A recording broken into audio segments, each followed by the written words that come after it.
Salam sejahtera, saya ucapkan kepada panel daripada KKTM Pasirmas yang menilai saya pada sesi pembentangan ini.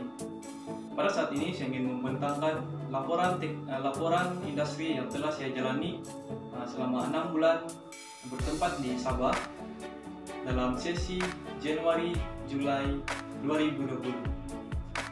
Saya harap video ini dapat membantu untuk melengkapkan sesi pembentangan akhir saya disebabkan oleh COVID-19 yang menyebabkan saya tidak dapat membuat pembentangan secara bersemuka, dan saya harap panel dalam keadaan sihat dan sama-sama kita untuk menjauhkan diri dan mengawal COVID-19 daripada terkena pada diri kita sendiri. Sebelum saya memulakan laporan saya ingin memperkenalkan diri saya terlebih dahulu. Nama saya ialah Daniel Hamis Hilmi bin Saman, berumur 23 tahun, berasal daripada Taparuli, Sabah. Mengambil bidang dalam Diploma Kejuruteraan Bangunan di Kolej Kemahiran Tinggi Mara, Pasirmas, Kelantan dalam sesi Julai-Desember 2017. Saya akan teruskan dengan pengenalan dalam latihan industri saya. Latihan industri adalah satu syarat wajib bagi pelajar dalam program-program tertentu di semua peringkat pengajian tinggi di IPT, yaitu Institut Pengajian Tinggi. Sepanjang 6 bulan tempoh latihan industri, saya telah memilih Syarikat Petro Utara sebagai tempat untuk menjalani latihan industri, dan saya ditempatkan di sebuah tapak pembinaan rumah teres sebanyak 70 buah biji bertempat di Tuaran Sama, dan di sana saya telah ditugaskan untuk menjadi seorang site supervisor. Tempo latihan saya ini bermula pada 29 hari bulan 12 sehingga 12 Jun 2020. Seterusnya saya ingin membentangkan latar belakang syarikat. Syarikat Petro Utara Sdn Berhad mula diperbankan pada 7 September 2015 sehinggalah sekarang. Tujuan utama syarikat ini ialah menjadi penyedia utama dalam perkhidmatan salutan, pembinaan dan profesional di dalam wilayah Sabah dan juga Labuan. Saya ditempatkan di Tuaran Sabah, di mana pembinaan rumah teres sebanyak 70 buah biji dan juga rumah banglo. Proyek ini bertempat di Tuaran Sabah, lebih kurang sejam setengah daripada kota Kinabalu, Sabah. Seterusnya, gambar-gambar ini menunjukkan papan tanda proyek pembinaan di Tuaran di mana saya menjalani latihan industri, dan juga rumah contoh yaitu rumah teres 2 tingkat yang dilukis dengan lukisan 3D serta keadaan tapak pada awal saya datang ke site ini. Semasa saya datang di tapak ini, keadaan tapak hanya kerja menambak tanah untuk meletakkan tanah, dan belum ada apa-apa kerja-kerja pembinaan bangunan. Dan saya rasa sangat beruntung karena berpeluang untuk mempelajari banyak kaidah dalam pembinaan bangunan. Seterusnya, saya ingin membentangkan tugas atau tanggung jawab yang diberikan oleh syarikat kepada saya. Tugas yang syarikat telah berikan kepada saya ialah sebagai seorang penyelia tapak, di mana saya harus mengatur semua kerja di tapak dengan baik. Antara tugas dan tanggung jawab yang telah saya buat ataupun yang telah diberikan kepada saya ialah, yang pertama, mengisi laporan harian tapak, yaitu site diary. Setiap hari saya harus mengisi borang ini dengan merekod setiap aktiviti-aktiviti di tapak yang telah dijalankan, dan ini adalah tugas yang utama yang telah diberikan kepada saya semasa menjalani latihan industri ini. Seterusnya, menerima DO. DO atau bahasa Inggrisnya adalah Delivery Order, ataupun yang bermaksud di mana setiap kali barang sampai di tapak, saya akan diberi receipt bahan, di mana bahan saya harus memeriksa bahan tersebut terlebih dahulu sebelum menandatangani receipt itu dan memulangkan kepada si penghantar. Selepas saya sudah memeriksa sama ada dalam receipt itu, dalam DO itu betul, saya akan mengatur tempat penyimpanan barang tersebut. Seterusnya, memantau kerja-kerja filing. Apa yang penting dalam memantau kerja-kerja filing adalah sentiasa memastikan filing itu sentiasa tegak, dan juga memastikan filing itu mengikut poin yang terdapat di dalam pelan yang telah disediakan. Jika terdapat kesalahan, saya harus melaporkan kepada pihak majikan ataupun pihak konsultan untuk menyelesaikan masalah ini. Namun selama saya menjalani latihan industri, saya tidak mempunyai apa-apa masalah dengan kerja-kerja filing, karena saya sentiasa memantau kerja mereka dengan baik dan memastikan kualiti kerja mereka dapat dilaksanakan dengan baik. Seterusnya, menyelesaikan masalah-masalah yang terdapat di tapak. Jika terdapat masalah di tapak, saya sebagai seorang site supervisor ataupun penyelesai di tapak, saya harus bertanggung jawab untuk menyelesaikannya. Contohnya, masalah pekerja yang tercedera semasa melakukan kerja di tapak. Saya perlu merawat pekerja itu semampu yang boleh. Dan jika pekerja itu mempunyai kecederaan yang kecil, saya harus merawatnya dengan first aid. Dan jika pekerja itu menghadapi masalah ataupun kecederaan yang besar, saya harus menghantarnya ke hospital. Contoh yang kedua adalah jentera.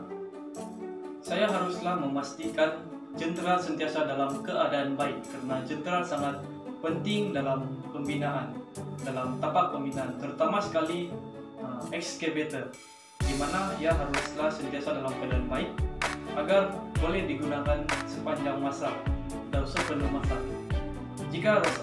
Jika terdapat kerusakan pada excavator itu, saya harus melaporkan kepada pihak majikan ataupun memanggil mekanik untuk datang untuk periksa masalah jentera itu. Contoh yang ketiga adalah bahan. Bagi mengelakkan masalah kekurangan bahan di tapak, saya sebagai site supervisor haruslah sentiasa memantau, memeriksa bahan di tapak sama ada mencukupi ataupun tidak mencukupi. Jika bahan itu kurang, saya haruslah memberitahu kepada pihak syarikat untuk menempah barang agar barang akan sampai di tapak dan barang sentiasa mencukupi. Seterusnya, tugas saya di tapak ialah sentiasa mengira jumlah pekerja di tapak. Selain itu, saya juga ditugaskan untuk menjadi contact point. Contact point bermaksud orang utama, yaitu orang yang utama yang harus dicari jika terdapat masalah di tapak. Saya juga ditugaskan untuk sentiasa memantau gerak kerja di tapak dan juga memastikan kerja mengikut pelan dan spesifikasi. Contohnya dalam kerja pemasangan formwork, pemasangan besi, kerja-kerja konkrit, kerja menambak tanah, serta penggalian tanah, dan juga banyak lagi kerja lain yang harus saya pantau. Semasa waktu PKP yang telah dilaksanakan oleh Kerajaan Malaysia disebabkan oleh COVID-19 pada saat ini, saya telah ditugaskan untuk membuat SOP form untuk mengikuti arahan yang telah diberikan oleh pihak Kerajaan Malaysia. Dengan itu, saya diberi tugas untuk sentiasa memastikan pekerja dalam tapak sentiasa dalam keadaan sihat dan fizikal mereka sentiasa dalam keadaan baik. Seterusnya saya akan menerangkan laporan kerja yang terdapat di tapak, yaitu yang pertama dalam kerja menambak tanah.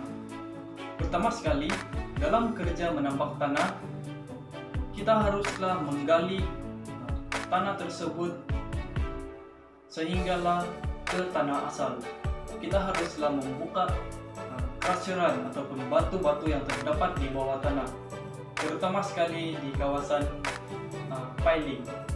Selepas selesai menggali tanah, kita harus menggantikan tanah tersebut dengan tanah yang baru dan menimbunnya mengikut label yang telah disediakan oleh surveyor. Tanah yang telah ditimbun akan diratakan menggunakan jentera, yaitu yang dipanggil sawol ataupun backhoe. Seterusnya saya akan menerangkan dalam kerja piling. Pertama sekali, dalam kerja piling kita haruslah melakukan test load, yaitu pengujian piling. Piling akan diuji menggunakan alat seperti hidrolik, seperti dalam gambar. Selepas mendapat keputusan lulus dalam kerja test load, barulah boleh menggunakan kerja piling. Piling akan ditanam mengikut poin yang telah ditetapkan oleh surveyor ataupun juru ukur. Poin akan disediakan mengikut pelan, dan piling akan ditanam di atas permukaan poin tersebut, dan pastikan piling mengikut poin yang telah disediakan. Seterusnya, pekerja haruslah sentiasa memastikan piling sentiasa dalam keadaan tegak. Kaedah baru yang telah saya dapat atau saya pelajari dalam kerja piling ini, cara untuk memastikan piling sentiasa dalam keadaan tegak. Caranya dengan menggunakan plam atau benang. Benang akan diletakkan di sebelah hadapan ataupun di kiri atau di kanan. Kita akan melihat benang itu lurus dan piling itu haruslah lurus, mengikut. Penting bagi kita untuk mengambil graf untuk memastikan piling tersebut mencapai tahap yang lebih kuat. Seterusnya, penyimpanan piling. Yang pertama, cara pengangkutan piling. Cara pengangkutan piling haruslah dikendali dengan menggunakan tali yang diikat pada ujung ke ujung agar piling tidak akan bengkok. Seterusnya, penyimpanan piling. Piling haruslah disimpan dengan baik. Terdapat dua jenis piling. Satu, starter, dan yang kedua, extension. Starter bermaksud piling yang pertama akan ditusuk di dalam tanah, dan yang kedua adalah extension, sambungan piling. Piling haruslah disusun berasingan, yaitu starter dan juga extension. Apabila menyimpan piling haruslah disokong dengan kayu ataupun benda dengan selari. Seterusnya, kerja pile cap. Kawasan piling akan dikorek menggunakan excavator dan akan dipotong mengikut level yang telah ditetapkan. Seterusnya, pekerja akan membuat grid line untuk memastikan kerja pemasangan formwork sentiasa dalam keadaan selari dan lurus, mengikut grid line yang tersedia dalam pelan tapak. Pile cap bertujuan untuk menyokong piling ataupun beban di atas. Seterusnya, saya akan menerangkan kerja-kerja pembinaan ground beam. Gambar-gambar di sini menerangkan kerja-kerja pembinaan ground beam. Bermula daripada kerja menimbun pile cap, menambak tanah sehingga rata mengikut level, dan juga selepas itu kita akan memasang formwork beam dan memasang tulang pada formwork tersebut, serta membuat kerja-kerja konkret beam. Semasa saya menjalani latihan industri, saya juga terlibat dalam kerja pada waktu malam, terutama sekali pada waktu kerja konkret. Seterusnya kerja pembinaan ground slab. Ground slab akan dibuat atau dibina selepas siap kerja ground beam. Kawasan ground beam akan ditimbun dengan tanah yang baru dan akan diratakan sebelum membuat slab. Slab adalah lantai. Dalam gambar ini menerangkan kerja membuat atau dalam kerja pembinaan slab. Yang pertama, sebelum membuat slab, kita haruslah menimbun tanah tersebut di kawasan ground beam. Dan selepas kita timbun, kita akan compact. Selepas permukaan tanah rata, kita akan menyembur dengan anti-termite. Anti-termite adalah agar anai-anai tidak akan merosakkan tanah tersebut. Dan selepas kita menyembur anti-termite seperti gambar di atas, kita akan melapiskan permukaan tanah tersebut menggunakan plastik sheet. Sekian sahaja laporan kerja yang telah saya buat selama saya menjalani latihan industri. Dan pada saat ini saya ingin memberi cadangan kepada pihak syarikat dan juga kepada pihak college. Yang pertama, cadangan saya kepada pihak syarikat adalah membaiki masalah pengurusan tugas di tapak, di mana pekerja perlu dibahagikan tugas dengan betul mengikut skop kerja yang sepatutnya. Contohnya, saya sebagai site supervisor, saya haruslah melakukan kerja memantau kerja di tapak dan juga membuat kerja site diary. Poin yang seterusnya adalah mengambil jumlah pekerja yang mencukupi. Dengan cadangan ini boleh membantu untuk memantapkan lagi sistem pengurusan di tapak agar kerja yang dilakukan di tapak akan dapat dilaksanakan dengan baik. Seterusnya, kemudahan seperti bilik ataupun meja persendirian setiap pekerja di dalam pejabat tapak perlu dititik beratkan agar pekerja dapat melakukan kerja dengan lebih selesa. Seterusnya, cadangan saya kepada pihak college. Bagi saya, pengurusan pihak college sudah menjadi yang terbaik karena sentiasa mengambil berat tentang hal ehwal pelajar. Cadangan saya agar pihak pengurusan college dapat memantapkan lagi sistem pembelajaran di college dengan menambah subjek pengujian dalam pembinaan bangunan ataupun tes dengan kemudahan teknologi yang kian digunakan sekarang, terutama sekali dalam kerja piling. Karena dalam kerja piling ada banyak testing yang perlu dipelajari.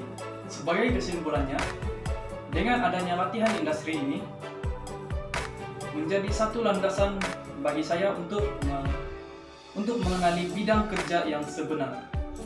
Segala pengetahuan yang diperolehi telah menyadarkan saya dalam meningkatkan keyakinan diri bagi menghadapi kehidupan yang kian mencabar sekarang.